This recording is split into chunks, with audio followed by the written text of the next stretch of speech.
Alrighty guys, welcome back to the channel. Today we're going to be working on the 2005 Volvo S60 again. So we got a few parts here from FCP Euro, of course. And today we have some reports of a clunk in the front end. And I know that the motor mounts are shot on that thing, the torque mounts for the motor. So that's where that clunk noise is coming from. As well as whenever you hit a pothole or anything, it's just so dramatic. There's just so much. I don't know. It definitely feels like there's something broken in the front end, and I got under and checked it. And whoever put the sway bar end links on the last time didn't. So the threads weren't put on all the way on the bottom, so it was kind of just flopping around loose in there. And the ball joints are ripped on it and everything. So I just thought it's better just to replace them. So for 55 bucks from FCP Euro, and it's Lemforder brand, so OEM, and they're really nice quality, strong. And then the engine mounts. All this I think was about 155 bucks or something like that. And yeah, so there's the clunk from whenever you change gears or put it into gear, whenever you accelerate, decelerate. There's just a clunk from the engine and transmission, and then the sway bar end link should fix that kind of crashing feeling when you hit a pothole in that car. It's real bad, just from these being loose and wiggling around. So I'm gonna get these two thrown in there and hopefully fix all of that. And the car is great otherwise. It just this is the only real drivability issue, is just the clunk. So definitely want to get that fixed. So I'm going to show you guys how to do that now. Alright guys, step one, I'm going to be starting on the passenger side here. I already did the driver's side, as you can see from my hand. There is a axle that's the boot's ripped, so I got axle grease all over me, but I have a new axle coming for that side. Anyways, step one, we're going to take off the wheel. Make sure you jack it from a proper jacking point. Trust me, you do not want to have this car fall on you while you have the wheel off and it's jacked up high. So let's get that wheel off. Oh, that was really bad. Anyway, took me a little bit to get this wheel off because I don't have the actual right size socket for my actual breaker bar, so I'd use this little tire iron thing. And yeah, somebody decided like 300 foot-pounds was just about right for their Volvo, so I'm going to be torquing it back down normally after. But as you can see here, this is our sway bar in here, sway bar end link. So this one is actually fine, but the other side was ripped, so I'm just going to do it in pairs. I'll show you the other side after I get this one out, but pretty much you want to zip this bolt out and this bolt out down here. And these threads are all rusty, so I'm probably going to clean them up a little bit. As you can see, there's a little Allen key in there, because if you try to just turn this, it's going to turn the joint inside as well. So you just want to get an Allen key in there and a wrench. Now the other one fought me. So what I had to do for the driver's side, this is the lower part that came out just fine. I just threw some vice grips in there. You can see the boot was already ripped, and this joint is bad. This is actually why I replaced it, but this side didn't want to come out. So what I had to do is just take my well, angle grinder and just cut it right off after I got it out as far as I could. But right there, it just kind of seized. I didn't want to come out any further. I had vice grips here, nothing would work. So, yep. You can see here, old versus new. This is what it should look like. This is what it looked like. So let's get this new one thrown here. Let's zip out these bolts. Alrighty, so as you can see, it's disconnected. This one also gave me a little bit of trouble, so I had to get rid of that head as well with the angle grinder. So now we can get to installing the new part. First, I'm gonna find where the end of this went. Look, it's right here. So yeah, that's hot. So yeah, I mean, if you wanted to, I just didn't want to I knew it would get stuck like the other side, so I just went ahead and cut it off. So yeah, here's the old one, and we're gonna throw the new one in. So it's pretty much, I mean, it's really easy. It's just reversive installation. So this side with the fatter threads, see this one's skinnier, bigger one goes on top. Down there is gonna go like that, and then up here is gonna go like that. Now what I do is I install the top first, just because they're not gonna line up if you have the car jacked up like this. So I'm gonna do the top side first, and then I'm gonna jack the car up a lot more and use a pry bar and bend the sway bar down so that I can get the bottom end to line it up. What you're gonna want here is you're gonna want a T40 right there. That's what these newer ones use. They don't use the Allen key like the older style. So put a T40 in there and then just use a wrench to tighten this down. All right, as you can see, we got the top one bolted in, as well as the bottom one. Now we can throw the wheel back on, and then we're going to be getting to the engine mounts. Alrighty, now that we're done with that, let's jack up the car. I'm gonna do the lower mount first. All right, so here under the car, usually you'll have like a little tray under here, but it seems like it's missing. So this mount is actually pretty easy to get. We're just gonna do unbolt these two bolts right here, as well as these two right here, and we can pop the new mount in. Alright, so just heads up, these two are going to be 14 millimeter, and these two are going to be 18 millimeter. Alright, so I just used my little breaker bar in the 18 mils here that took them off super easy. And these 14 ones, I just used my regular 1/2 inch socket there, and just gave them a little push and they came right off. I guess a pull. So I'm going to compare the old mount to the new mount and show you guys why I'm replacing it. So I think it's safe to say that this is the original mount that the car came with. This joint right here has completely failed. As you can see, you should not do that. It should be nice and firm like this one. A little bit of give, but this one can just go wherever it wants. The rubber, you can just see it's coming apart. It's gone. So this is probably what that knocking noise was,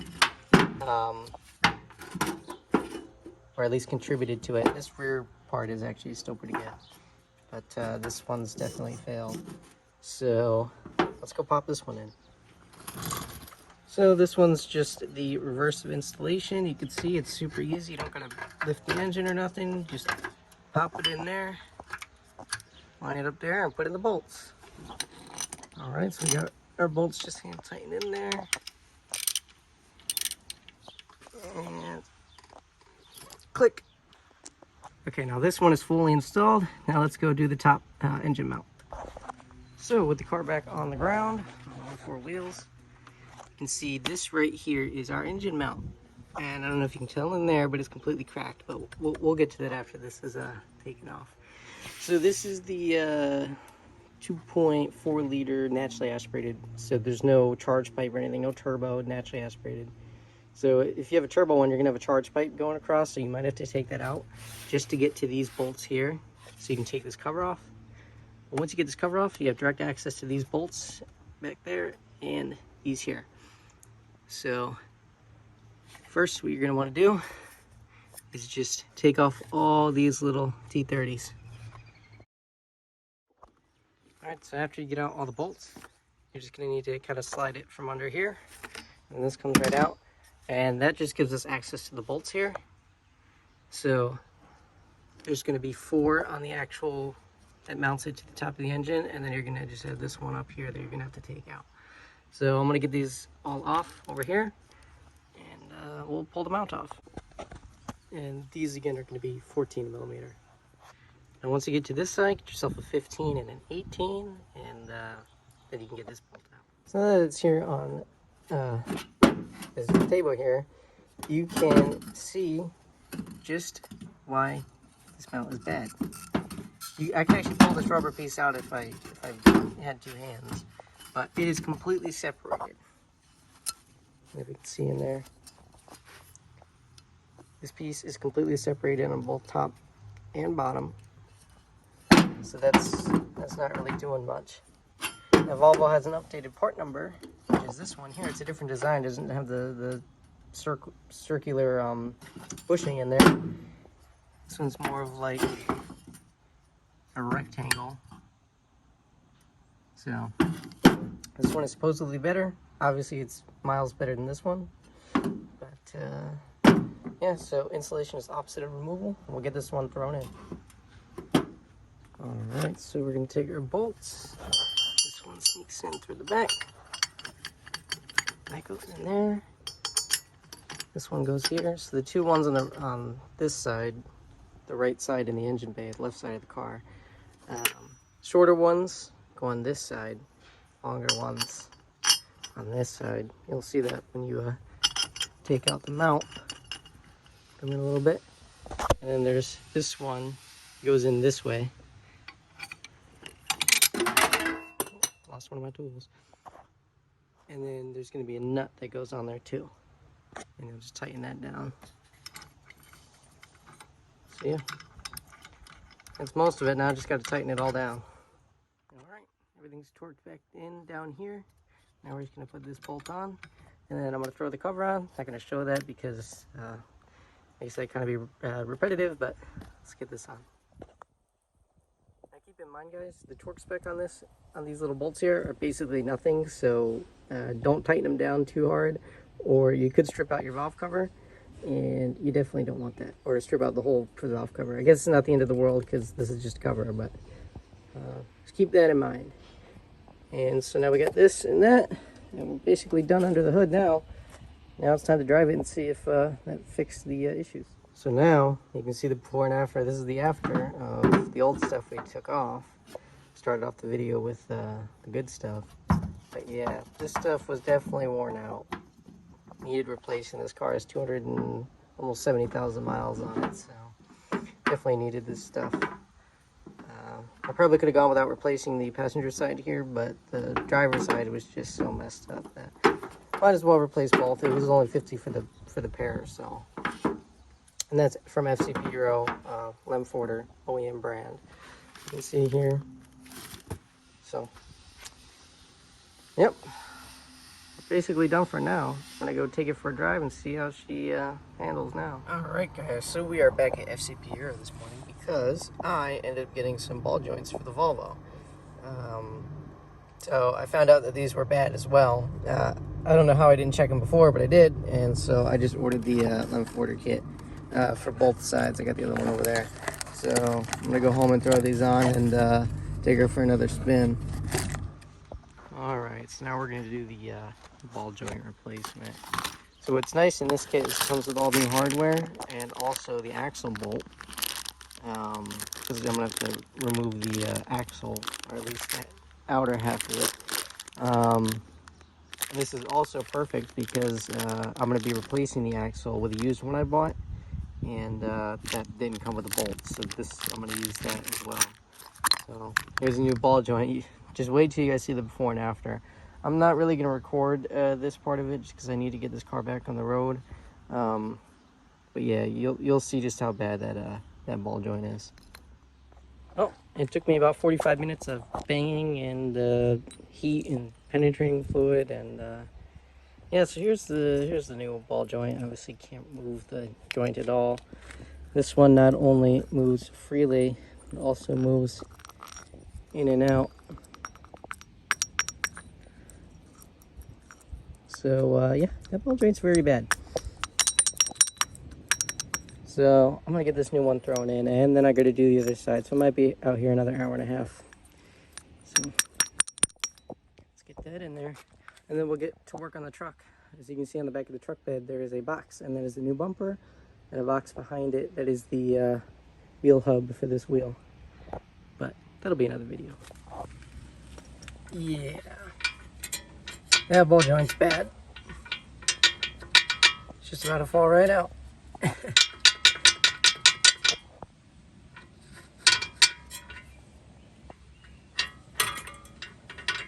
Alrighty, well, here we have the new ball joint in. It's kind of at a weird angle right now just because I have that stuff undone.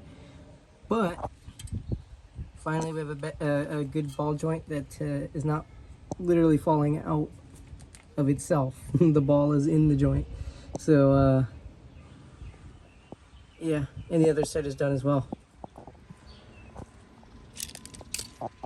Alrighty guys, well this is the axle that came today in the mail. It's obviously a used one that I bought on eBay, but it was an original Volvo one, so I thought that's probably the best way to go. I usually try to go used OEM if I can, and this axle is fine, except when I got it, this was slipped off a little bit from the shipping. Now the inner CV ended up not being the right spline, this here. So this is the axle that I pulled out, that's bad. So I just went to AutoZone and bought one for I think 90 bucks. I really didn't want to go aftermarket, but I need this car back on the road, and they had one in stock, so I just went and picked it up. So we're gonna be throwing this in. One last thing before we give the car back. Just gonna be replacing that. I don't think that's been changed in a long time. And there was a bunch of dirt and stuff in it. I hope we don't find an animal's nest up in there, but yeah, it was definitely due for a cabin filter replacement. Alrighty guys, well that's going to conclude it for today's video. The car now drives like a brand new Volvo. Just kidding, but it drives really, really good. It's what I would imagine a factory Volvo would feel like if I drove this new in 2005. But yeah, so I'm real happy about how it came out, and it's amazing. So go give this back to its owner, and on to the next project.